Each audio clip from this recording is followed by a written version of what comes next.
भारत माता की, भारत माता की, भारत माता की। सौभी के मेरी ढाल, सौभी के राम राम।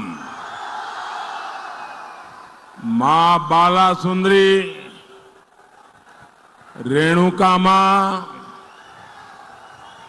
और परशुराम के धरते महर्षि जमदग्नि के तपोस्थले चूड़ेश्वर महादेव, शिरगुल देवता, महासु देवता की पुण्य धरा गुरु गोविंद सिंह रे धरते पांदी आए के मुखे बहुत बहुत खुशी हसो।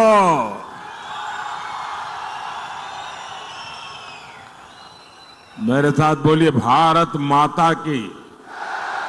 आप ये तस्वीर नीचे रखिए, पीछे लोग परेशान हो रहे हैं।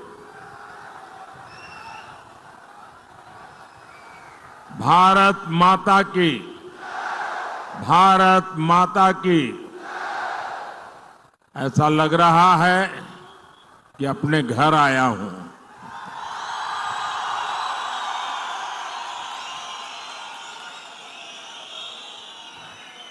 मेरे लिए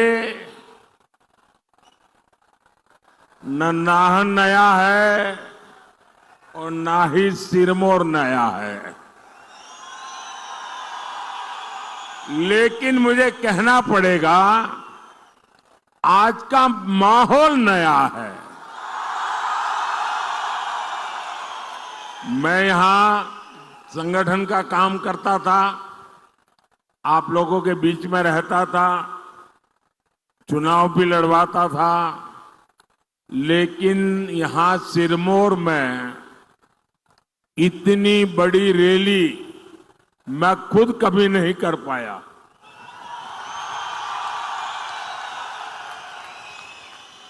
पार्टी की मीटिंगें लेता था, सबको समझाता था। मुझे लगता है शायद यहां के इतिहास की ये सबसे बड़ी रैली होगी। और मैं हेलीपैड से यहां आ रहा था, पूरे रास्ते भर शायद इससे 2 गुना लोग रोड पर खड़े हैं।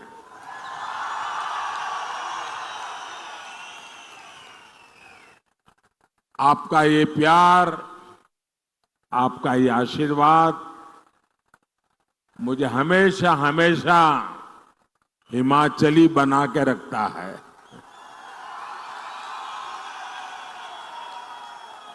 और जब सिरमौर आए तो हमारे स्वर्गीय श्यामा शर्मा जी, उनके घर में हमारी बैठकें हुआ करती थी। हमारे चंद्रमोहन ठाकुर जी, बलदेव भंडारी जी, हमारे जगत सिंह नेगी जी, ढेर सारे कार्यकर्ताओं की याद, अनेक अच्छे अनुभव मेरे लिए एक प्रकार से यादों की अमानत है। और सभी के घरों से असकली, पटांदे,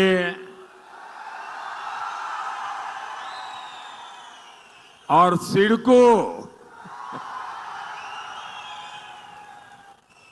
और यहां एक होटल ब्लैक मैंगो हुआ करता था। होटल ब्लैक मैंगो है, हमारे अल्पसंख्यक मोर्चे की बैठकें ज्यादातर वहीं पर हुआ करती थी। और जब देश मोदी को जानता नहीं था,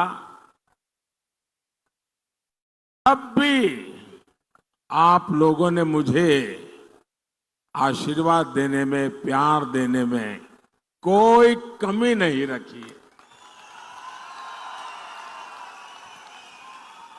समय बदला है, लेकिन मोदी नहीं बदला है।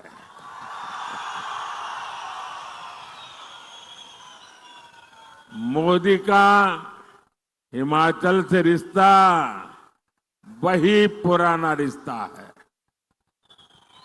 और आप लोगों को शायद खुशी होगी, जैसे मैं गर्व के साथ कहता हूं भारत का प्रधानमंत्री होने कि हिमाचल मेरा घर है, वैसे ही शायद आपको पता नहीं होगा, अफगानिस्तान के एक राष्ट्रपति थे श्रीमान करजाई, वो भी कहते थे हिमाचल मेरा घर है,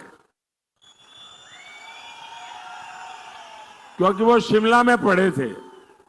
और अभी जो आपने मुझे लोहिया पहना है ना, वो उन्होंने यहीं से जाकर के अफगानिस्तान में थोड़ा फैशन डिजाइन करके उन्होंने उसका अपना पहरवेश बना दिया है जी।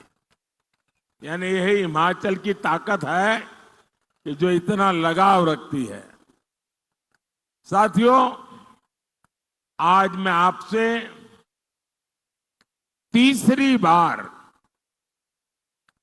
भाजपा सरकार के लिए आशीर्वाद मांगने के लिए आया।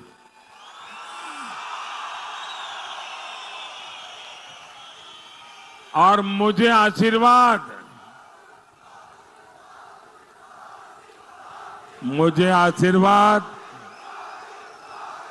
मेरे लिए नहीं चाहिए। मुझे आशीर्वाद मेरे परिवार वालों के लिए नहीं चाहिए। मुझे आशीर्वाद मेरी जात बिरादरी वालों के लिए नहीं चाहिए। मुझे आशीर्वाद चाहिए ताकतवर भारत बनाने के लिए।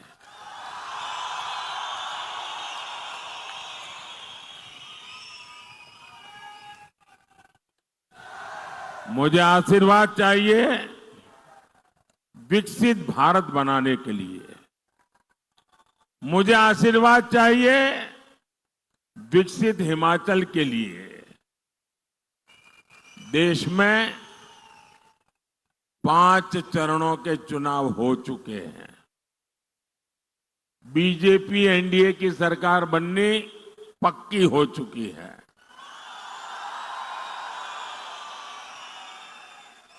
और अब हिमाचल 4-0 से हैट्रिक लगाएगा। और हम तो देवभूमि के लोग हैं, हमारी एक भी चीज कभी बेकार नहीं जाने देते। तो कोई हिमाचली अपना वोट बेकार जाने देगा क्या? अपना वोट बेकार जाने देगा क्या? वो उसी का वोट देगा ना जिसकी सरकार बनेगी, और जिसको वोट देगा उसकी ही सरकार बनेगी। ये हिमाचल में पक्का है।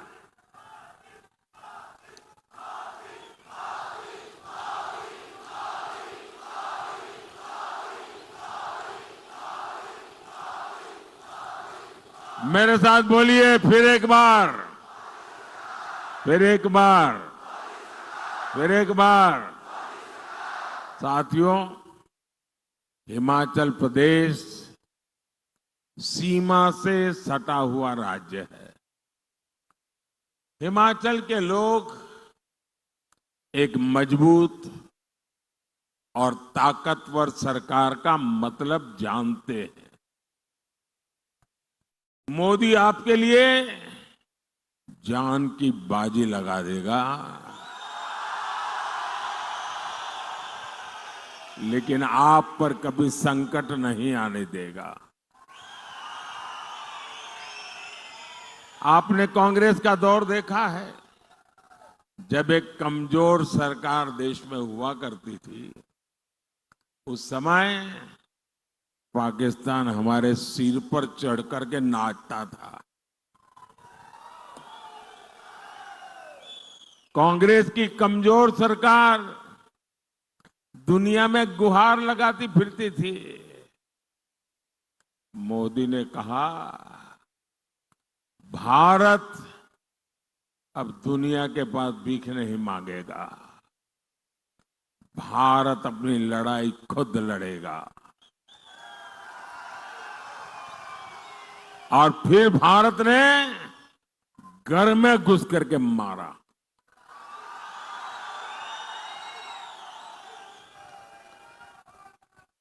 आज देखिए पाकिस्तान की क्या हालत हो गई है। साथियों, हिमाचल के ऊंचे पहाड़ों ने मुझे अपना हौसला बुलंद रखना सिखाया है। और हिमाचल की बर्फीली पहाड़ियों ने मुझे ठंडे दिमाग से काम करना भी सिखाया है।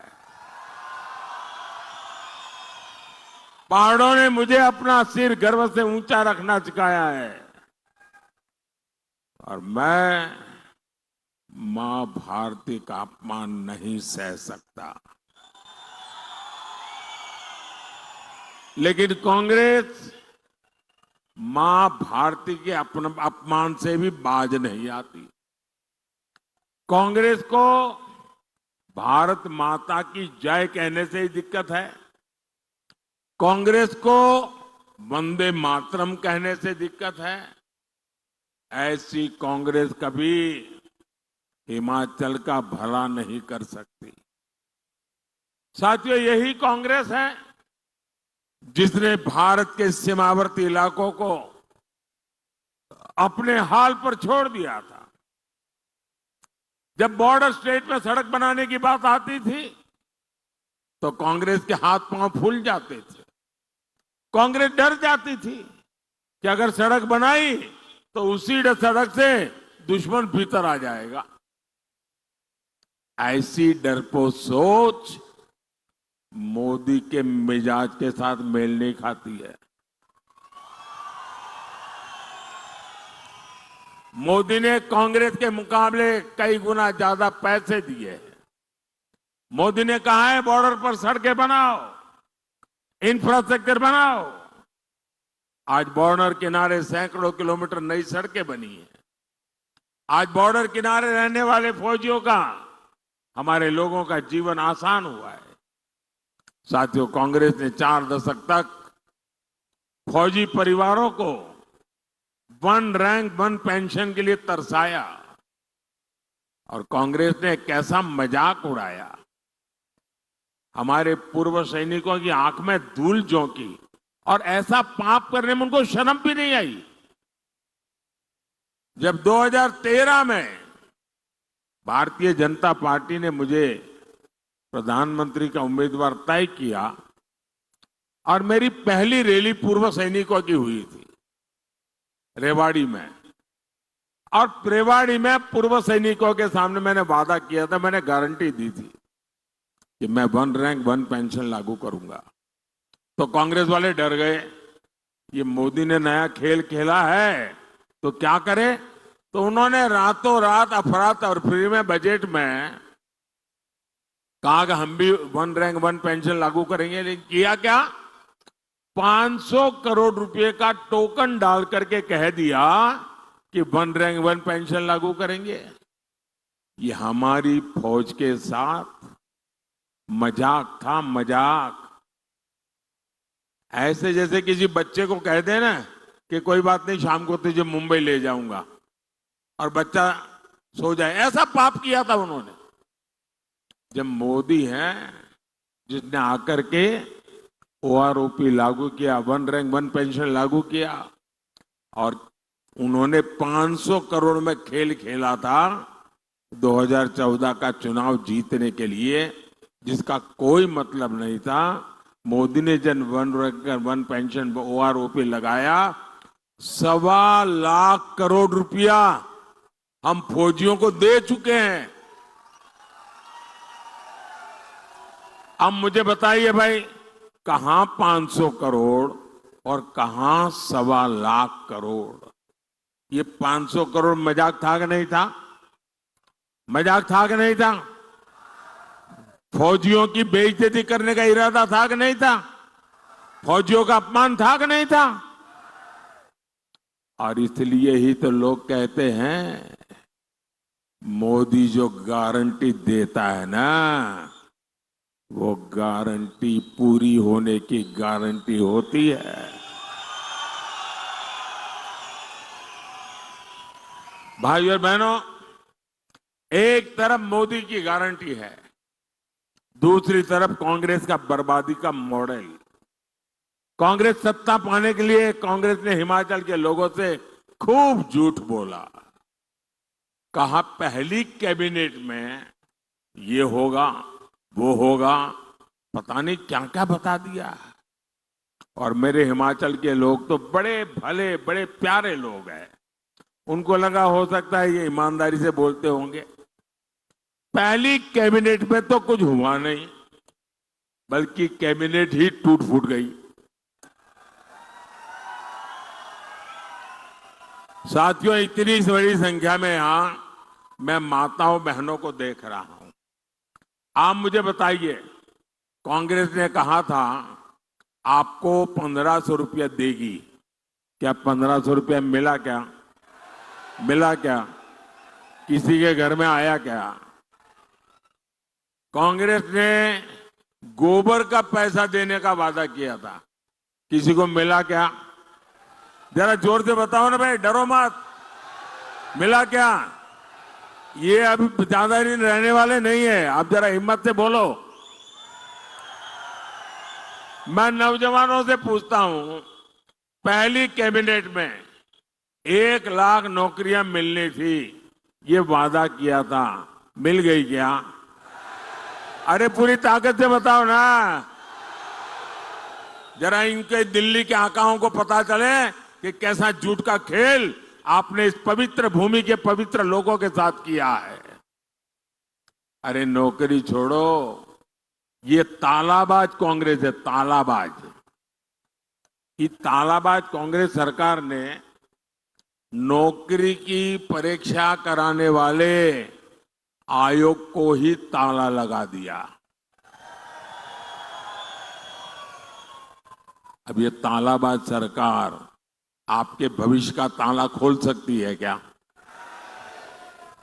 दिल्ली के जिस शाही परिवार ने हिमाचल को ये धोखा दिया, उसने मुड़कर फिर यहां अपनी शक्ल तक नहीं देखी है।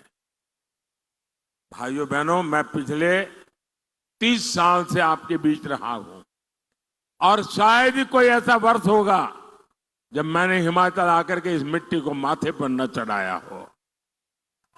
गुजरात में रहा, मुख्यमंत्री रहा, आपसे कुछ मांगा नहीं था, लेकिन आपका प्यार, आपके आशीर्वाद को कभी मैं भूल नहीं सकता हूं। मेरे पर आपका कर्ज है और मैं हर मौके की तलाश में होता हूं कि मैं हिमाचल का कर्ज कैसे उतारूं। भाई और बहनों, कांग्रेस और इंडी गठबंधन स्वार्थी है, अवसरवादी है। ये लोग 3 चीजें आपको कॉमन मिलेगी इनमें।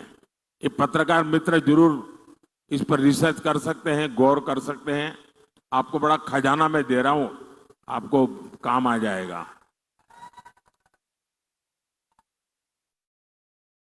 ये कांग्रेस वाले, उनके साथी, 3 चीज आपको कॉमन मिलेगी। एक, ये गौर सांप्रदायिक है। दूसरा, गौर जातिवादी है। और तीसरा, गौर परिवारवादी है। आपको ये 3 चीजें हर एक में कॉमन मिलेगी जी। ये मीडिया वाले दिमाग खपाएंगे तो बहुत खजाना खोल करके ले आएंगे। 60 सालों तक कांग्रेस ने सोचा ही नहीं कि सामान्य वर्ग में भी गरीब होते हैं। क्या ब्राह्मण का बेटे परिवारों में गरीब कोई होता नहीं है क्या? क्या बनिए के परिवार में कोई गरीब होता नहीं क्या? उच्च वर्ण के लोगों के समाज में गरीब लोग होते हैं कि नहीं होते? उनकी परवाह ही नहीं थी, चिंता ही नहीं थी। उनको भी आरक्षण की जरूरत है। कांग्रेस ने हमारे इन समाज को कभी सोचा नहीं। मोदी ने आकर के जिस समाज ये आरक्षण के दायरे से बाहर था, उनको बड़ा सुखी संपन्न माना जाता, उच्च माना जाता था, मैंने उनके गरीब बच्चों के लिए 10% आरक्षण किया और इस देश में कोई झगड़ा नहीं हुआ और किसी का लूट करके नहीं किया। और आज इसके कारण हमारे समाज के लोगों को अलग अलग स्थान पर अवसर मिल रहा है। कांग्रेस ने हमारे गिरिपार के हाटी समुदाय को भी आरक्षण नहीं दिया।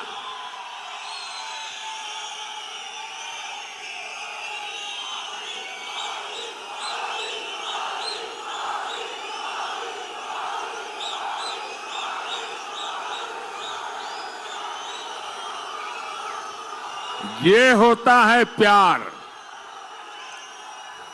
जब नेक दिली से काम होता है, जब न्यायिक काम होता है, तो मन उत्साह से भर जाता है, वो दिखता है जी।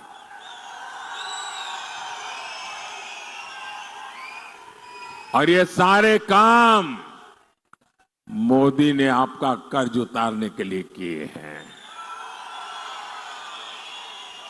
साथियों, मैं आज हिमाचल के लोगों को कांग्रेस और इंडी गठबंधन की एक और साजिश से भी सावधान करने आया हूं। ये लोग, और मानिए ये चुनाव है इसलिए मैं नहीं बोल रहा हूं दोस्तों, मेरे दिल में एक आग है। ये भारत को तबाह करने के लिए कैसे कैसे खेल खेल रहे हैं, और आप चौंक जाएंगे दोस्तों।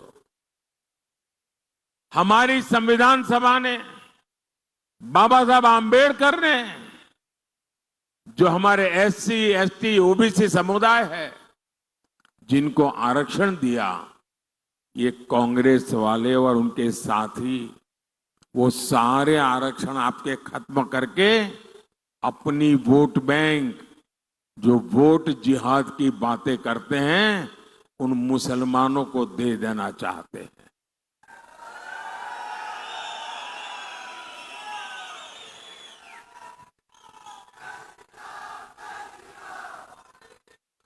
और ये सिर्फ बातें नहीं करते। कर्नाटका में कांग्रेस सरकार बनने के बाद उन्होंने कर दिया। ओबीसी के जो आरक्षण के अधिकार थे वो उनसे छीनकर मुसलमान को दे दिए, यानी देंगे ऐसा नहीं, दे दिए। और इस मॉडल पे वो काम करना चाहते हैं। आप मुझे बताइए, इस प्रकार का काम क्या मेरे हिमाचल के लोगों को मंजूर है क्या? जरा पूरी ताकत से बताइए ना। क्या ऐसे लोगों को आप स्वीकार करेंगे? ऐसे विचार को स्वीकार करेंगे? ऐसे लोगों का हर पोलिंग बूथ में सफाया होना चाहिए कि नहीं होना चाहिए? ये चुनाव मौका है इनको कहने का, रुक जाओ।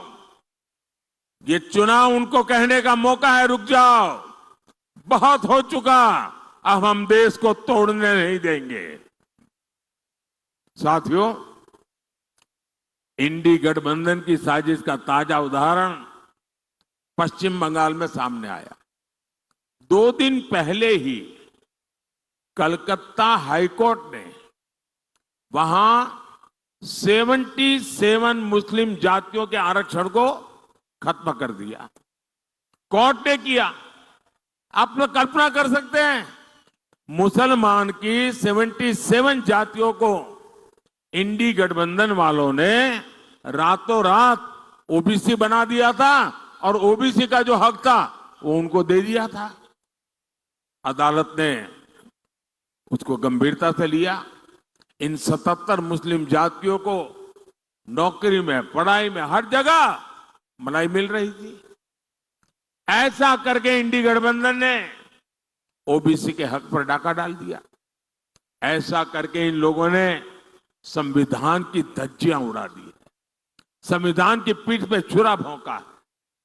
अब कोलकाता हाईकोर्ट के फैसले के बाद ये इंडी गठबंधन वाले बौखलाए हुए हैं। बंगाल की मुख्यमंत्री तो सीधे सीधे कोर्ट के आदेश को मानने से भी इनकार कर रही है।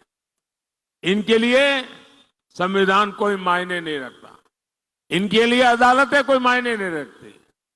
इनका सबसे सगार कोई है तो इनका वोट बैंक है। साथियों, अपने वोट बैंक को खुश करने के लिए ही कांग्रेस राम मंदिर का भी विरोध कर रही है। कांग्रेस भाजपा वालों का मजाक उड़ाती थी। कहती थी मंदिर वहीं बनाएंगे, तारीख नहीं बताएंगे। हमें रोज चुभने वाली बातें करते थे। हमने तारीख भी बताई, समय भी बताया, लेकिन इन लोगों ने प्राण प्रतिष्ठा का बहिष्कार किया। आप हिमाचल के लोग मुझे बताइए, जब रामलला भव्य मंदिर में विराजित हुए, प्राण प्रतिष्ठा हुई, आपको आनंद हुआ कि नहीं हुआ? आपने अपने गांव में दिवाली मनाई कि नहीं मनाई? घर में दिवाली मनाई कि नहीं मनाई? हर हिंदुस्तानी खुश हुआ कि नहीं हुआ? 500 साल की लड़ाई, हमारे सभी पूर्वजों को भी खुशी हुई होगी कि नहीं होगी? लेकिन कांग्रेस पार्टी इसको भी बर्दाश्त नहीं कर पा रही है। कांग्रेस और उनके एक साथी ने एक रहस्य खोला है। अभी कांग्रेस के साथी इस फर्स्ट फैमिली के राजदार है वो। उन्होंने कहा है कि कांग्रेस के अंदर साजिश चल रही है, अगर सत्ता में आए तो फिर से राम मंदिर को ताला लगा देंगे और रामलला को टेंट में रहने के लिए मजबूर कर देंगे। ये इनकी सोच है। क्या ये होने देंगे क्या आप? ऐसा अवसर उनको लेने देंगे क्या? और इसलिए हर पोलिंग बूथ में इनकी सफाई करना जरूरी है। मेरा जो स्वच्छता अभियान है ना, ये चुनाव के दिन 1 तारीख को आपको मजबूती से करना है। करेंगे? भाइयों और बहनों, भाजपा सरकार हिमाचल प्रदेश के विकास के लिए पूरी कोशिश कर रही है। कोई सोचता नहीं था कि हिमाचल में भी IIT, IIM और एम्स जैसे संस्थान है, लेकिन मोदी है तो मुमकिन है। मोदी है तो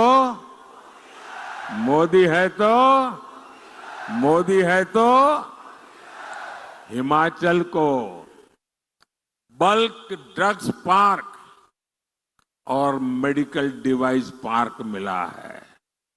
हिमाचल देश के उन पहले राज्यों में है जहां वंदे भारत ट्रेन शुरू हुई। साथियों, मोदी के लिए किसान, गरीब, महिला और युवा का सशक्तिकरण बड़ी प्राथमिकता है।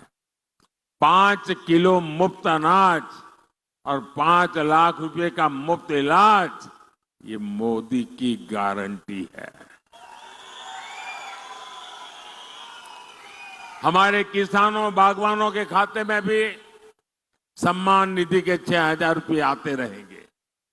साथियों, मोदी ने स्वयं सहायता समूहों से जुड़ी 3 करोड़ बहनों को, यह आंकड़ा छोटा नहीं है, 3 करोड़ बहनों को लखपति दीदी बनाने की गारंटी दी है। और इनमें मेरे हिमाचल की भी तो हजारों बहनें होगी। मोदी, आपका बिजली बिल याद रखना जरा। मैं ये कांग्रेस वाले गप मार के गए ना, ऐसे नहीं करता हूं। मोदी, आपका बिजली बिल 0, बिजली बिल 0। और इसके लिए एक बड़ी योजना लेकर के अपनी सेवा में हाजिर है। और योजना शुरू होगी ऐसा नहीं, शुरू कर दी। योजना का नाम है PM सूर्यघर मुफ्त बिजली योजना। इससे आपका बिजली बिल 0 हो जाएगा। इतना ही नहीं, जो बिजली आप पैदा करेंगे वो बिजली बेच करके उसमें से कमाई भी करेंगे। ये कैसे होगा? आपके घर पर सोलर पैनल लगाने के लिए सरकार आपको 75,000 रुपये देगी, 75,000 रुपीज। आप खुद अपने घर में बिजली पैदा कीजिए, आपकी जरूरत की बिजली मुफ्त में उपयोग कीजिए, अतिरिक्त बिजली जो है वो आप सरकार को बेच दीजिए, कमाई कीजिए। ये मुफ्त बिजली योजना मोदी लेकर के आया है। और मैं, मेरे सिरमौर वाले साथी, ये ऑलरेडी ऑनलाइन बुकिंग चालू है, आप अपना नाम रजिस्टर करवा दीजिए।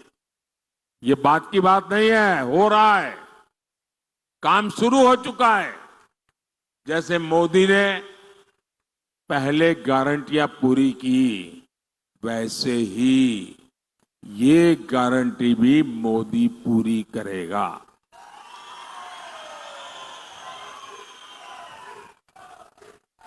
उसी प्रकार से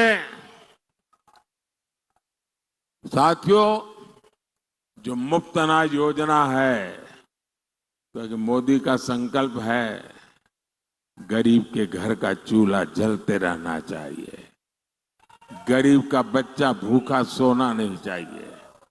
और इसलिए मुफ्त अनाज योजना अगले 5 साल के लिए चालू रहेगी। साथियों, आपको शिमला लोकसभा सीट से हमारे बहुत निकट साथी भाई सुरेश कश्यप जी को भारी वोटों से विजयी बनाना है। और सुरेश जी को आप वोट देंगे ना, वो वोट सीधा सीधा कमल के खाते में जाएगा, मोदी के खाते में जाएगा, सीधा वोट मोदी को मिलेगा। हर गांव जाएंगे, ज्यादा से ज्यादा मतदान कराएंगे, हर पोलिंग बूथ में जिताएंगे। अच्छा, मेरा एक काम करेंगे, कमाल हो यार, सुरेश के लिए तो सब जोर से बोल रहे हो, मैंने कहा मेरे लिए करोगे तो ठंडे हो गए। करोगे? ये पॉलिटिकल काम नहीं है, करोगे? चुनाव वाला काम नहीं है, करोगे? मेरा पर्सनल है, करोगे? पक्का करोगे? एक काम कीजिए, देखिए जब मैं हिमाचल में था तो गांव गांव भटकता था, लोगों के घर जाता था, मिलता था। अब आप लोगों ने मुझे ऐसा काम में लगा दिया कि मैं सबके पास जा नहीं पाता हूं, मिल नहीं पाता हूं। तो मेरा एक काम कीजिए, ज्यादा से ज्यादा परिवारों में जाइए, ज्यादा से ज्यादा लोगों को मिलिए और जाकर के कहना कि मोदी जी सिरमौर आए थे, मोदी जी ने आपको प्रणाम कहा है, मेरा प्रणाम पहुंचा देंगे, हर घर में मेरा प्रणाम पहुंचा देंगे, पक्का पहुंचा देंगे।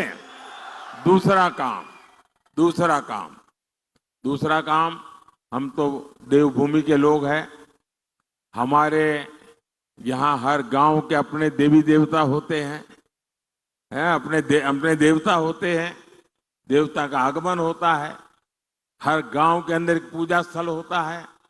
आप सब मिलकर के गांव में जाके मेरी तरफ से मत्था टेकना, आशीर्वाद मांगना,